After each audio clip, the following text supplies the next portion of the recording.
As far as cartoon characters go, Mickey Mouse hogs most of the limelight as the ambassador of an enormous global corporation. There's probably nobody angrier about this fact than his friend, Donald Duck, the always irate and arrogant duck that was created by Walt Disney and Dick Lundy. However, this angry duck isn't without his own accolades, as he has his own star on the Hollywood Walk of Fame and has the most movie appearances of any Disney character. He was also included in the list of 50 greatest cartoon characters of all time by TV Guide in 2002. If you're a fan of this pessimistic duck like us, here are 12 must-watch cartoons that you have to watch before you call yourself a Donald Duck fan. Before we begin, make sure to hit that subscribe button and turn on notifications to keep up with all of our marvelous content. Before we go into our explanation, we have a very small request. If you like our content, please support us by subscribing to our channel. This is a small click for you, but for us, it means an awful lot. Thank you. Let's begin. The Wise Little Hen. The 1934 short film, The Wise Little Hen, marks the debut of Donald Duck, and you can see that he has a beak longer than his current iteration.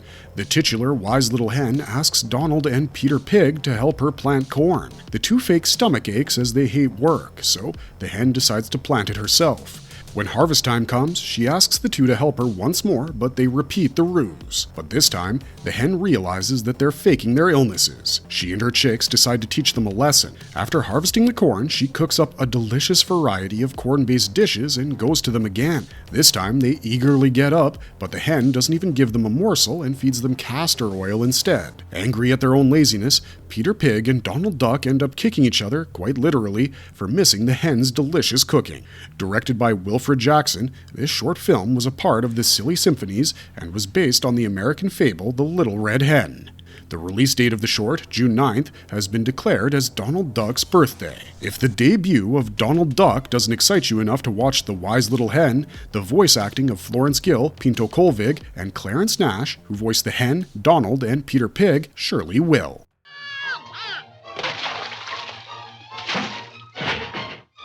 Donald's Nephews. Al Taliaferro, an artist who worked on the Silly Symphony comic strip, noticed that Mickey Mouse had nephews, Morty and Ferdy Field Mouse, while Donald Duck had none. So he pushed for a story to introduce nephews for Donald. Screenwriter and storyboard artist Carl Banks made them into triplets who finished each other's sentences. Thus, Donald's nephews were made and released in 1938. This cartoon starts with Donald receiving a letter from Dumbella, his sister, which asks him to expect her kids, Huey, Dewey, and Louie, as they want to visit their uncle.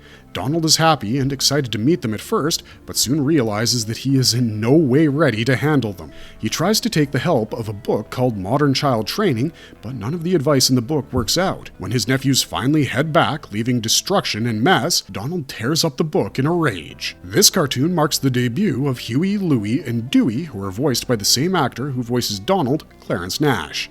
Though the plot is kinda predictable, it's hilarious to watch the antics of the duck triplets and the perpetual rage of their poor Uncle Donald. We make more shells. If one little shell should blow him right to...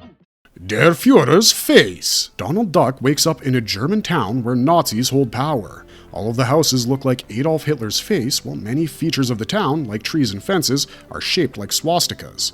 Donald's breakfast, due to the meager supplies during wartime, consists of hard bread, bacon, and egg-flavored spray, as well as coffee made out of a single bean. A band consisting of Hideki Tojo, the Prime Minister of Japan during the Second World War, Hermann Göring, a Nazi politician, Benito Mussolini, the Italian dictator, Joseph Goebbels, chief Nazi propagandist, and Heinrich Himmler, another Nazi politician, hand Donald Duck Mein Kampf and escort him to the factory. He's overworked and physically drained in the factory and begins having hallucinations. When the hallucinations clear, he finds himself in his bed in America. He jumps up to hug a miniature of the Statue of Liberty by his bed and kisses it, saying that he's glad to be an American. The short ends with a caricature of Hitler's face being pelted with a tomato. This short, directed by Jack Kinney and written by Dick Humer and Ho Grant, is a prime example of anti-Nazi propaganda in America during World War II. It was titled Der Führer's Face, as well as Donald Duck in Naziland, and the short won the Academy Award for Best Animated Short Film in 1943.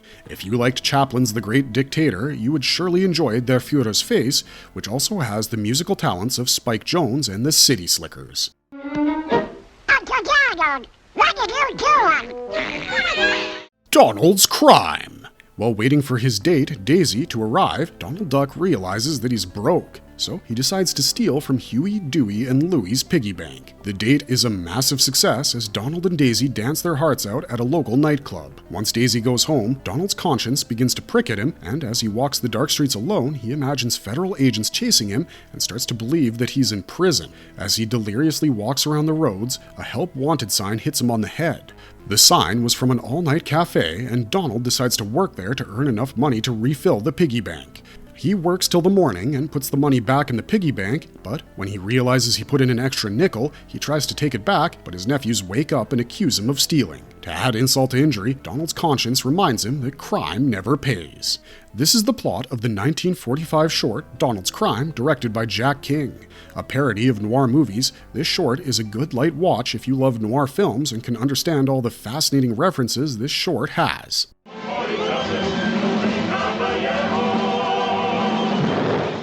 The Three Caballeros. Directed by Norman Ferguson in 1944, The Three Caballeros was part of Disney's goodwill message to Latin America. The movie consists of 7 segments and is a celebration of Donald Duck's 10th birthday. Donald receives 3 presents on his birthday. The first is a film projector which shows him Aves Raras, a documentary about birds. In the documentary, he meets Pablo, a penguin. The second gift, given by his Brazilian friend Jose, is a book. Jose shrinks him and Donald down, and they both enter the book to learn about Bahia, a Brazilian state. After he returns, he has a hard time opening the third present as he's still too small, but Jose comes to his rescue and teaches him black magic. Restored to his previous size, he opens the third present and out comes Panchito, a Mexican. Panchito gives him a piñata and tells him about the cultural significance of the piñata. Jose and Panchito blindfold Donald to have him break open the piñata, which contains many more surprises. The celebrations come to an end when a firecracker in the piñata fires away at Donald. Created as a part of the Good Neighbor policy of America to strengthen relations with Latin America, The Three Caballeros was the last Disney film released during World War II. The movie is worth the watch for the dazzling colors and fun Latin music. Donald in Math Magic Land. Donald, armed with a hunting rifle, enters the fantasy world of Math Magic Land. The world is filled with mathematical signs and numbers. Soon, Donald hears the disembodied voice of the true spirit of adventure who guides him through the land. Donald is initially uninterested in exploring the land as he considers mathematics a subject for eggheads, but Mr. Spirit intrigues him by explaining the connections between mathematics and music and telling him about the contributions of Pythagoras. Mr. Spirit then introduces him to the concept of the golden rectangle and explores its existence in paintings and architecture. The conversation then leads to the presence of the pentagram and the golden rectangle in every natural object, including the human body. Mr. Spirit tells him that all games need the support of geometry to work. They meet Lewis Carroll, who popularized chess by talking about it in his 1871 novel Through the Looking Glass. Donald understands that mathematical knowledge also helps in a game of billiards. Later, Mr. Spirit and Donald enjoy a mental game, and Donald gets to know about infinity. Because of Mr. Spirit, he begins to enjoy and value mathematics. Directed by Hamilton Luskay, Donald in Math Magic Land was written by Milt Banta, Heinz Haber, and Bill Berg. If you're someone that believes that math is a boring subject, you might need to watch this film. It provides an enjoyable time for kids and adults alike and might help young minds become interested in the wonderful world of math.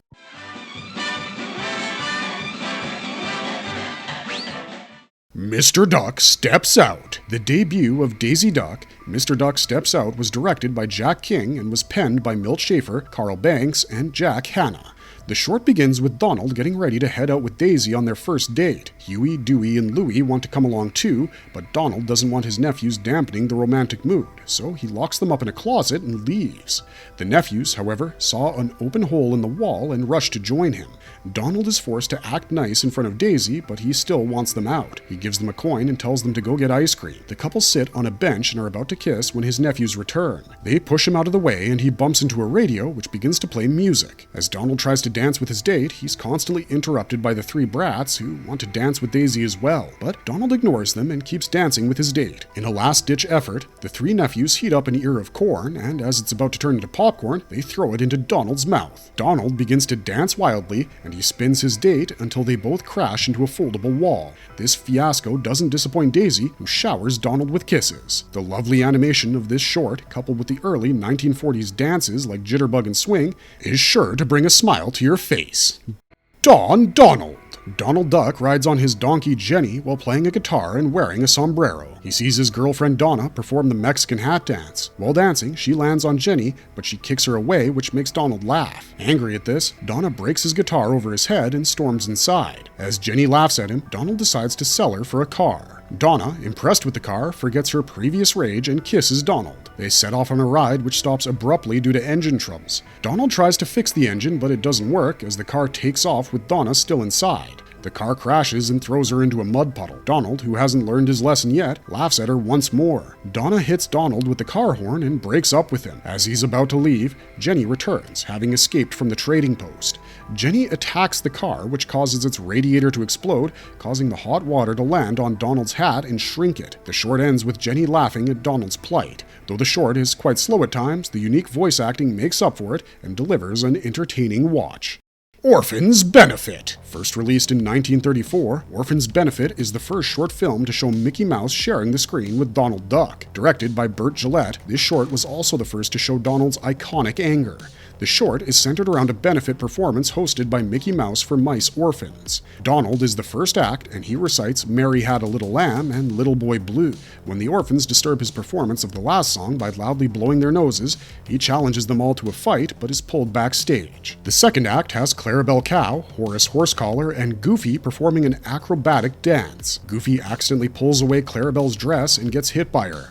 Donald returns once more to perform, but the orphans throw ice cream at him and punch him. Clara Cluck is the third act, and she performs Chi Mi Frena in Tal Momento with Mickey on the piano. Donald tries to sing Little Boy Blue one last time, but is attacked once more as they tie eggs and bricks to balloons and float them towards the stage. As soon as the balloons are above Donald, they fire at them with their slingshots. Donald admits defeat as the orphans laugh their heads off. The animation appears outdated and unpolished, which is to be expected as it's still from the early days of Disney, but the short is worth the watch for the hilarious plot and voice acting. There goes a wheel! I'm gonna crash! Look out! Donald's Ostrich. There are hardly any jobs that Donald hasn't worked. In the 1937 short, Donald's Ostrich, he can be seen working as a custodian in a train station. While unloading a new batch of luggage, Donald finds an ostrich who has a tag around her neck that reads her name's Hortense and that she needs to be fed and watered. The tag also warns the reader that she eats everything. Hortense, quite literally, begins to eat everything she finds at the station, from a concertina to Donald's radio. She begins to react to whatever's playing on the radio and starts running as a car race broadcast begins to play. Donald is unable to control her and she crashes through a door. This knocks the radio out of her, but Donald gets a new problem. He begins to hiccup. The story, written by Carl Banks, was meant to star Mickey Mouse, but as solo Donald Duck shorts began to gain traction, it was converted to a Donald Duck feature. If you like energetic, pleasant music and chaotic stories, Donald's Ostrich is the short film for you. Modern Inventions. Donald Duck visits the Museum of Modern Marvels, a museum dedicated to new and futuristic gadgets and inventions. He's greeted by a robot butler who insists on taking Donald's hat despite his protests. As soon as the butler takes his hat, Donald magically produces another. He sees a robot hitchhiker who pokes his eye for not stopping, a bundle wrapping machine that wraps him up with cellophane, and a robotic baby carriage that diapers him up and squirts milk onto him. Throughout their tour of the museum, the butler keeps stopping Donald to take his hat, and Donald keeps producing new ones. When the butler shows no sign of stopping, Donald begins to throw a tantrum. This is the crux of the 1937 animated short film Modern Inventions, directed by Jack King and written by Carl Banks. The short inspired Futurama, the animated show for adults, and was originally written for Mickey Mouse. This one's a real classic, and you need to watch it to see Donald being his true self, an arrogant and ill-tempered jerk.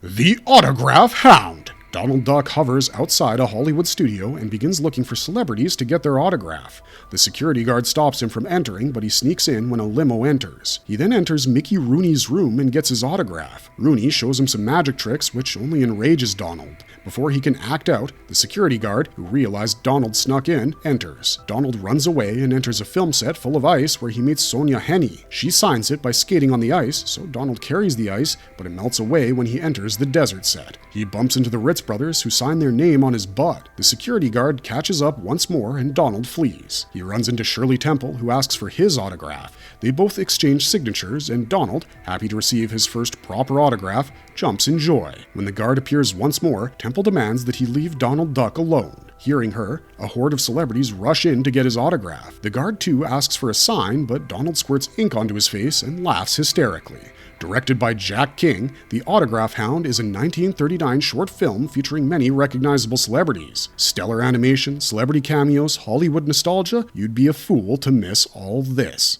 Marvelous verdict! The duck with a heart of gold and a mouthful of marbles has stolen more hearts than he could have ever afforded. Have you watched all 12 of these short films? If you haven't, get on it already. And if you have, let us know in the comments down below which one's your favorite. If you liked this video, make sure to leave us a thumbs up because it helps us make more of them in the future. We'll be back with more marvelous videos soon, but until then, thanks for watching, stay safe out there, and have a marvelous day.